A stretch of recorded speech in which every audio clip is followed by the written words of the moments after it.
Esta es una producción de Grupo Fórmula. El término nearshoring se está volviendo muy de moda. ¿Qué significa nearshoring? Nearshoring significa deslocalizar para algunos, es decir, deslocalizar industrias que están hoy en China, por ejemplo, y llevarlas a otros países más cercanos al principal mercado del mundo, que es Estados Unidos. Deslocalizar y relocalizar. También un término nearshoring puede decir estar cerca de la orilla. México está cerca de una orilla, que es la frontera con Estados Unidos. Ahora, hay un optimismo de que este proceso de deslocalización de industrias en China para traerlas a México, pues sea formidable. Ya oímos al presidente López Obrador en la reunión de los tres amigos diciendo, ¿por qué no podemos hacer todo lo que hacen los chinos aquí en México y en Latinoamérica y en todos lados? Bien, yo he estado viendo muchas críticas al gobierno y diciendo, el nearshoring va a ser virtualmente imposible traerlo a México mientras existan dos factores. Uno es la estrategia energética del presidente, que para empezar es violatoria, según los expertos, de lo que se acordó entre México, Estados Unidos y Canadá al firmarse el tratado México, Estados Unidos y Canadá, un tratado de libre comercio, número uno. Pero también están diciendo que esto se vuelve muy complicado porque somos un país donde no se respetan las leyes, donde una demanda puede durar siglos antes de resolverse un problema judicial, y la presencia del AMPA, de la delincuencia organizada, que cada vez tiene más control político del país. Para que nos hable de esto, me acompaña y le doy la bienvenida esta tarde por la vía telefónica a Jesús Carrillo. Jesús es director de Economía Sostenible del Instituto Mexicano de Competitividad, el IMCO. ¿Cómo estás, Jesús? ¿Qué tal, Eduardo? Encantado de saludarte. Muy buenas tardes. A ver, lo que yo he dicho lo he estado leyendo, yo no soy el experto. Ustedes allá en el IMCO son los expertos. ¿Qué tan factible es deslocalizar empresas chinas y traerlas a México, estando como está hoy México y sus políticas energéticas y actitudes a veces tan antiempresariales? Sí, yo creo que es bien importante esta última parte. Yo creo que, Eduardo, hay que recordar toda la trayectoria que llevamos para estar en este momento con las políticas energéticas de esta administración. En particular, hay que referirnos a que para que este nearshoring ocurra, se necesita que la producción, bueno, número uno, se va a necesitar mucha energía, muchísima, ¿no? Número dos, se necesita que la energía que se va a producir sea de fuentes de preferencia renovables, ¿no? De Claro. fuentes limpias. ¿Por qué? Porque en los próximos años los Estados Unidos, los mercados europeos también van a exigir que el contenido de huella de carbono de los productos que compran, que importan, pues ya sea menor. En ese sentido, entonces, necesitamos reducir la huella de carbono. Ahora, ¿cuál ha sido la tendencia en México? En México, en 2018 y luego 2019, se suspendieron las subastas de largo plazo del sector eléctrico. Entonces, eso ha impedido que haya nuevos participantes en el mercado, como los que se estaban implementando desde 2015, 2016, y entonces esto impide que la matriz de la generación eléctrica, sea más diversa. Entonces, este es un primer elemento. No, a ver, no solamente importante. Eso, le han pegado al bolsillo de muchas de estas empresas que al verse afectadas empiezan a hacer toda una campaña en Estados Unidos de México no respeta los acuerdos. Exactamente, Eduardo, exactamente. Este es el segundo elemento al respecto.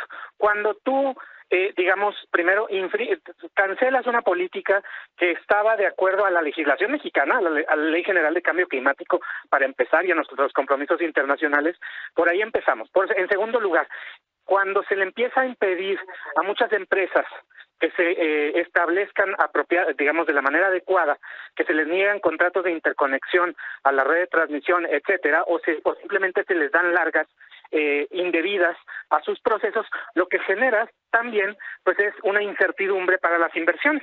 Entonces, ¿qué va a ocurrir? Que hay menos empresas que están dispuestas a venir porque pues preferirán tomarlo con cautela y ver si después hay mejores condiciones. Vamos a ver si esas condiciones llegan. Y un tercer elemento, Eduardo, me parece bien importante que con estas decisiones que se han tomado se le ha cargado más la mano a la Comisión Federal de Electricidad en sus áreas de generación, que además son en donde es el negocio en donde no tiene tanta rentabilidad, y se ha descuidado todavía más el de la construcción, el de la expansión y la modernización de las redes de transmisión y distribución.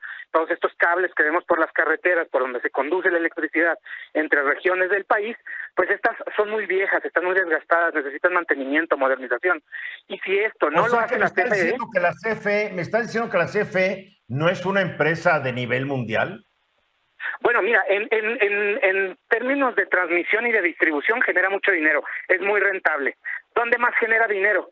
En sus acuerdos público-privados con los productores independientes de energía, que es esta filial que se conoce como CFE Generación 5, es decir, donde utiliza el capital privado, ahí es bastante exitosa, es decir, donde ha podido funcionar de manera cercana con el sector privado, ha sido más exitosa.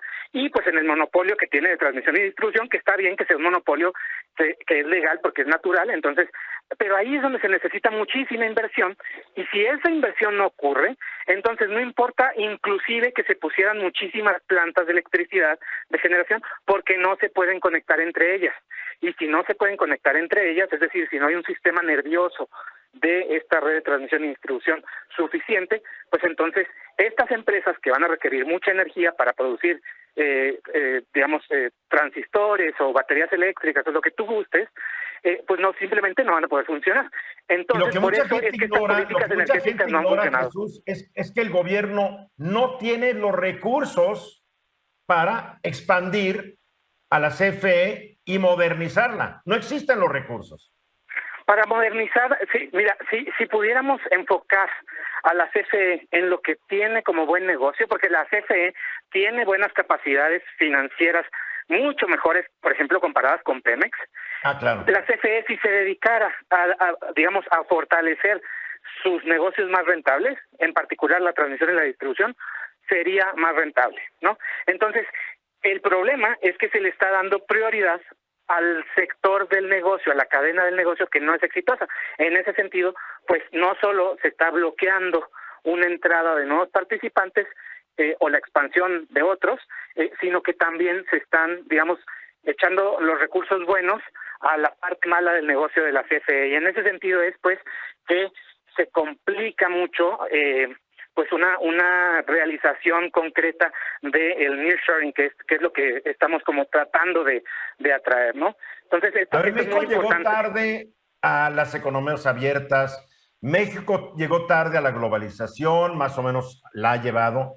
¿También va a llegar México tarde al nearshoring? Pues sí hay una, es una posibilidad muy real, es una posibilidad que al menos no veamos realizado el potencial que tenemos, porque aquí creo que en los próximos años van a llegar inversiones, ya hay muchos planes de muchos sectores que están queriendo venir por diferentes razones en diferentes sectores. Entonces, eso lo vamos a ver.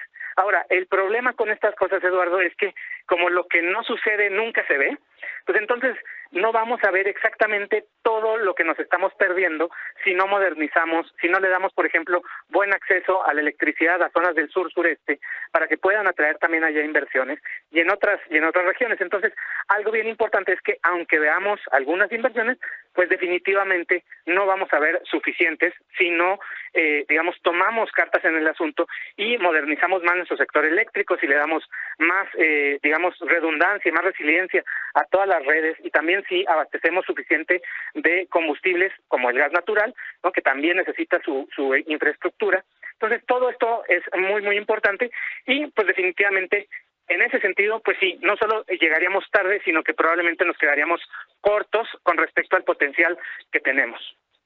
Como que ya merito tendríamos la explotación absoluta del potencial, ya merito. Exactamente, mira, y ese es un problema, ¿no?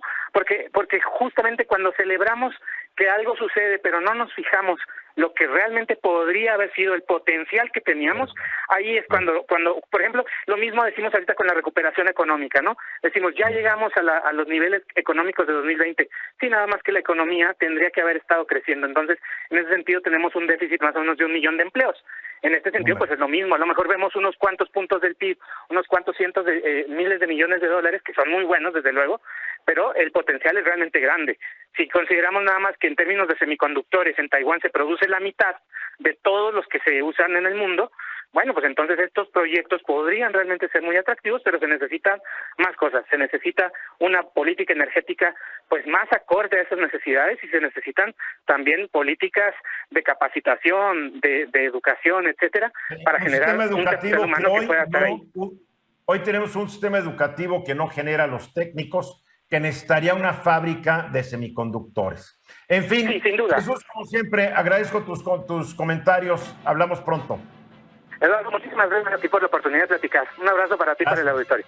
Igualmente, Jesús Carrillo es director de Economía Sostenible del Instituto Mexicano para la Competitividad, el IMCO. Mensajes. Esta fue una producción de Grupo Fórmula. Encuentra más contenido como este en radioformula.mx.